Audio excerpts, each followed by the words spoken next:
here I am getting set to leave the house to interview Regis Philbin and find out about his CD and his wonderful career. The reason he's such an idol to me is because he has that self-deprecating sense of humor, his vulnerability, and of course, his warmth. In just a few minutes, I'll be sitting down with Regis for a great conversation. Find out about the Regis recipe for success. Here we have this the new CD. This is, what is it, your third CD now, Regis? Actually, it's my fourth, Valerie, and if you could spin that camera up, this was the very first one I made on the Joey Bishop Show in 1968.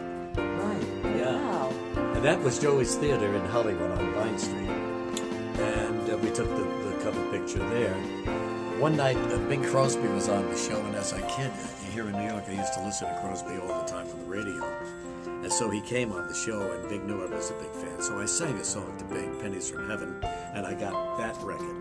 40 years go by, and finally Hollywood Records comes by.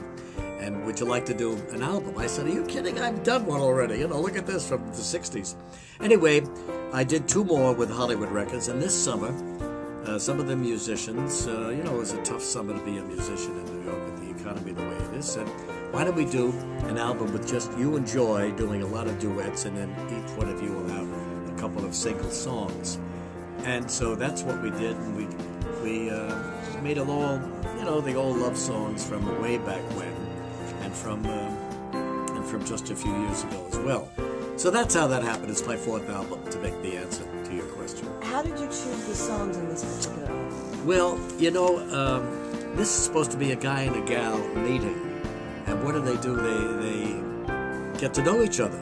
So we decided to open the album with How About You? I Love New York in June. How About You? And that's how they got to know what their likes and dislikes were. Then you move on to the second album, Two Sleepy People, Too Much of Love to Love Say that Goodnight. song. It's a great song. Yeah. You never hear it anymore. Then we put in Thanks for the Memory.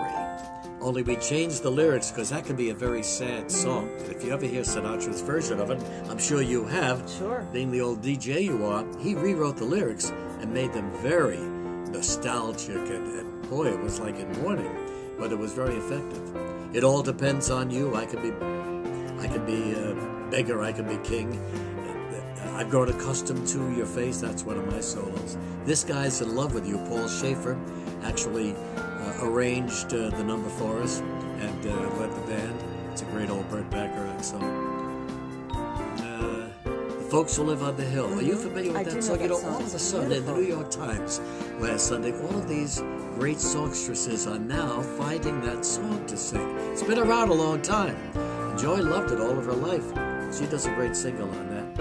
You Do Something to Me. I Don't Know Why I Love You Like I Do.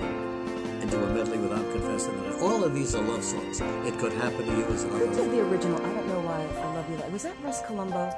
I don't know why I love you like I do. Song. I don't know why I just do. You know, I don't know who did the original on that. It's usually Crosby, but it could be I think Russ it's back Columbo, to the who 20s. preceded Big. Do you remember Russ Columbo? Absolutely. Great crooner. Absolutely. Killed himself. I At know. 27 years Such of age. a good-looking man. And Crosby was one of his pallbearers. Yeah. Anyway, I got a crush on you. That's You been do? done a long time. Yes, who wouldn't have a crush on Valerie Smaldone? Who could forget you on that radio? You drove men crazy. Nevertheless, I'm in love with you, and we conclude with Just in Time. So it's just an arrangement of these great old songs that you don't have much anymore. How is it singing with your wife? Well, you know, she's a perfectionist. She's a perfectionist. Can you believe that? She never sung before. And on one of my albums, Steve Tyrell was producing. He said, I need a gal up here who can sing, just to sing with you and see if we want to make this song a duet. So I said, I don't know anybody, but my wife sings a lot. I'll bring her in. We just need somebody to sing. Anyway, she got the job. She was pretty darn good, and I've heard her for years and thought she was great. So, but she's a perfectionist, and, you know, sometimes I say, what is that, 2 takes? That's good enough. Oh, no. No, she made me work real hard on this one. She's awfully good. And she sounds great with you. Yeah, thank you. Now over to your shoulder. I mean, Yes. the pen over here is the great Dino. Can you see him? Is the lighting just right on my it's good. Dean? It's good. Yeah. So is he your muse? Well, you know, Valerie, as a matter of fact, I haven't even talked about this, but I am writing a book with Bill Zemi on people that I have met who have impressed me, have influenced me in some way, that maybe I met along the way because I thought they were so terrific, but never had a chance to meet it before. And Bing Crosby's one of them, and Dean is one of them as well. And yeah, I love the way Dean sings. My high school what do they call it those days? Those proms, you know, high school prom at the Copacabana. I mean, the real Copacabana down here on 61st Street.